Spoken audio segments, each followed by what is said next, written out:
terms of our brotherhood, understanding, and economic cooperation. Coming to your question, ever since I took over as Prime Minister of Pakistan, we took over under very difficult circumstances.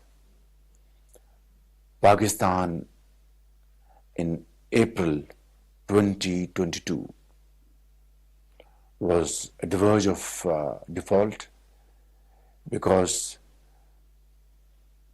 the government of the day had violated IMF's agreement and the economy was in tatters. Then we had devastating floods in August 2022. Combined with we were facing galloping inflation because of international situation. Alhamdulillah, we were able to face these floods and handle it in the best possible fashion with the help of the people of Pakistan, our brotherly and friendly countries. Turkey was in the front line, contributing in every way to assist flood victims. 33 million people were affected by floods. Our crops absolutely washed away. Our bridges and roads and rail infrastructure were damaged hugely. We're still suffering from those effects, but Alhamdulillah, we've been able to control it as best as we could. This year, we had bumper wheat crop. Previous year, we had to import wheat to the tune of billions of dollars.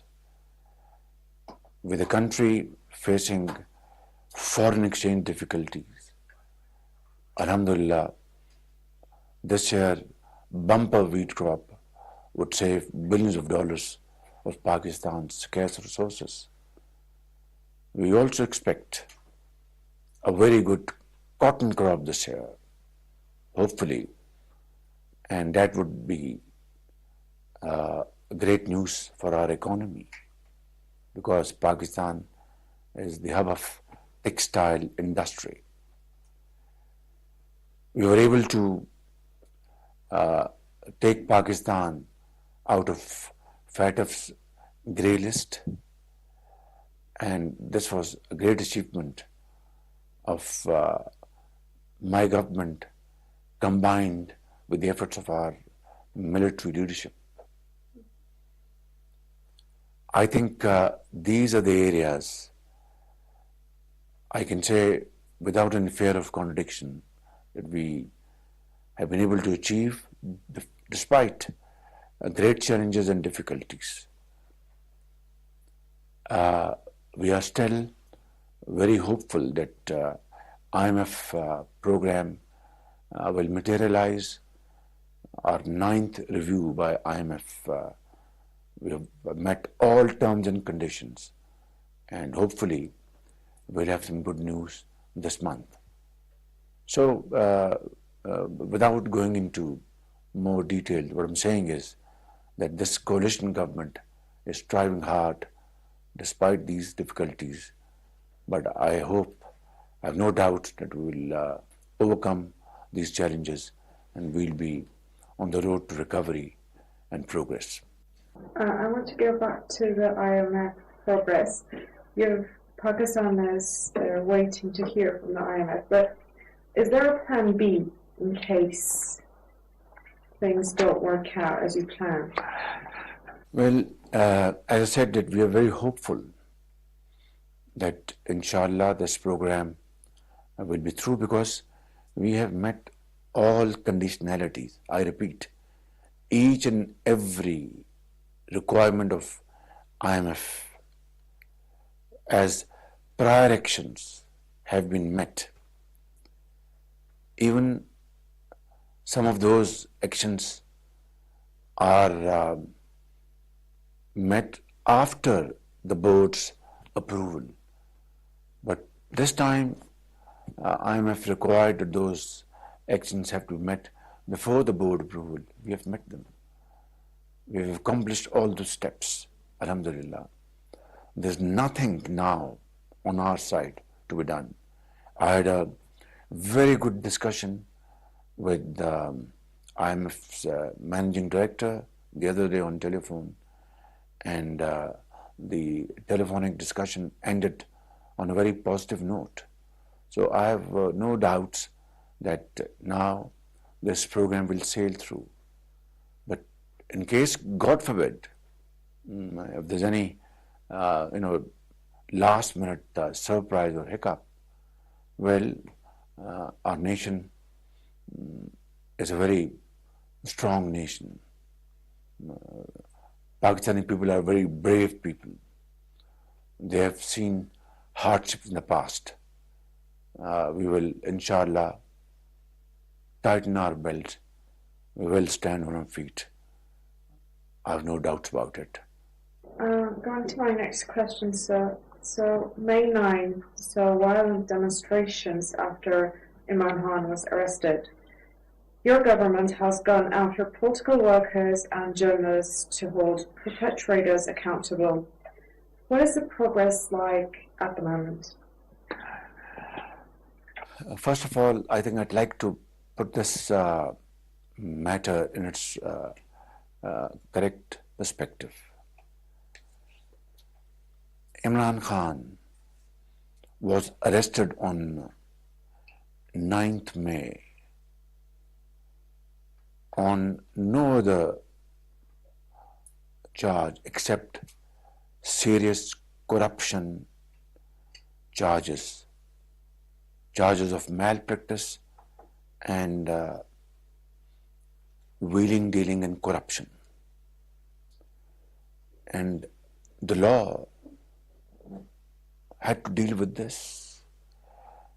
He had to prove before the court of law, in case he thought so, that these are cooked up charges.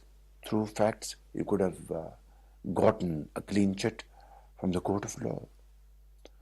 But the moment he was arrested, he, for a period of time, he had been preparing his people mentally, his bunch of thugs, I call it,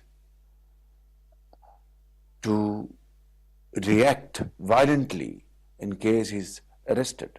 He planned this very serious criminal act against the state of Pakistan. He incited his people, and it's not hearsay. I mean, there's evidence beyond any ray of doubt, irrefutable evidence through his own statements that if I am arrested, then this nation will burst. If I am arrested, this will happen. I won't be able to control my people. And his associates, they were directing those people to reach that place and set the building to fire, reach that place, throw stones and open fire, reach that place, bring down that monument of a Shaheed, we call it, martyrs of Pakistan, who laid their lives for Pakistan's sovereignty, who left this world and their children became orphans, yet through their unparalleled sacrifice, millions of children in Pakistan were saved from becoming orphans. They left their this world and their wives became widows, but they, through their blood, ensured that thousands of wives do not become widows in Pakistan. That's the level of sacrifice our soldiers had given for Pakistan's well-being. And these thugs attacked those institutions, attacked their graves, brought down their monuments. So the law is now taking its own course. Those people who have attacked civilian installations will be tried under civilian law. And those people who have attacked military installations and desecrated those great institutions will be tried under the Military Act. And this act is in place since 1952. And under this act, not only army people are tried, but even civilians who have direct or indirect connection with some criminal act. And under this act, once the judge under this act awards punishment, two appeals lie for the defendant. One in the High Court and then in the Supreme Court of Pakistan. Please tell me what is wrong with this. They have a right to appeal at two forums, judicial forums, High Courts and Supreme Court of Pakistan. Now, drawing a comparison, would any civilized country allow this kind of vandalism against the state, which happened on 9th of May in Pakistan? I just want to cite one example. What happened on 6th of January 2021 in Capitol Hill in Washington. Aren't those perpetrators being tried and given severe punishment so that such a act never happens again in the history of United States? Similarly, under our law, we are trying to do justice so that this act never takes place in Pakistan for the rest of our life. This is the bottom line of this entire process. So please tell me what's wrong with that. I just want to add one thing more. During Imran Khan's 4 years of fascist rule, he had bunged in the entire opposition on false allegations, including my brother, Prime Minister Nawaz Sharif, his daughter, my son, myself, the entire opposition. And he was focusing only on one thing: how to give severe punishment to opposition leaders. There were no violent protests. Nobody could even think of attacking any institution. Nobody even thought of, in his remotest imagination, to bring down monuments of martyrs. Nobody thought of going to their graves. So I think this is what must be understood and appreciated, that nothing untoward is being done except the rule of law is being implemented. So your judiciary will bring justice after May 9, is what I understand. I hope so. The rule of law will prevail. So my last question is, Pakistan and Turkey share a quite good brotherly relations ever since. How are you progressing these relations and what are your targets in the future?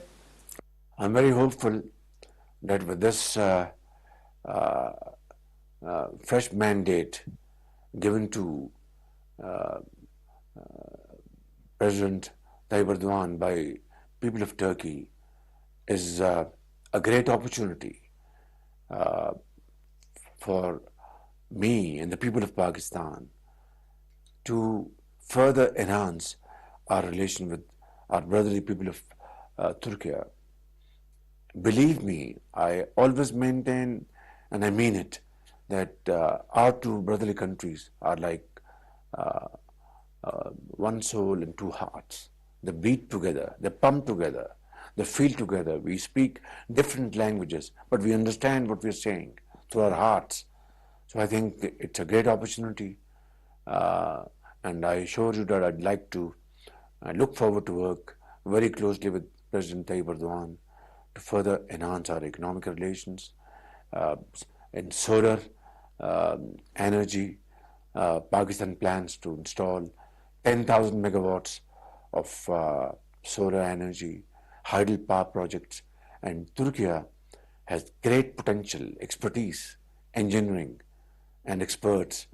We'll work together and achieve these targets. We'll work together and enhance our trade volume. We'll work together and improve Istanbul-Quetta railroad so that our transportation cost goes down. We make our production more economical, and that's how the two countries will thrive and prosper together. बहुत बहुत शुक्रिया sir. आपका बहुत शुक्रिया. तशक्कुर जनम, बहुत शुक्रिया आपको. Thank you very much. वज़ीर-ए-आज़म शहबाज शरीफ तुर्क मीडिया को इंटरव्यू दे रहे थे, जो कि आपने मुलाहिज़ा किया. उसमें उनका कहना था कि हम अभी भी बहुत पुरुम्मीद हैं कि IMF के साथ हमारा प्रोग्राम हकीकत का रूप धार लेगा. IMF के नवे जायज़े के लिए हमने तमाम तर शराइत पूरी कर दी हैं. साथ ही उन्होंने कहा कि मुझे उम्मीद है कि इसी महीने अच्छी खबर मिलेगी. यहाँ वक्त हुआ है ब्रेक का, साथ रहिएगा. इनके स्पेशल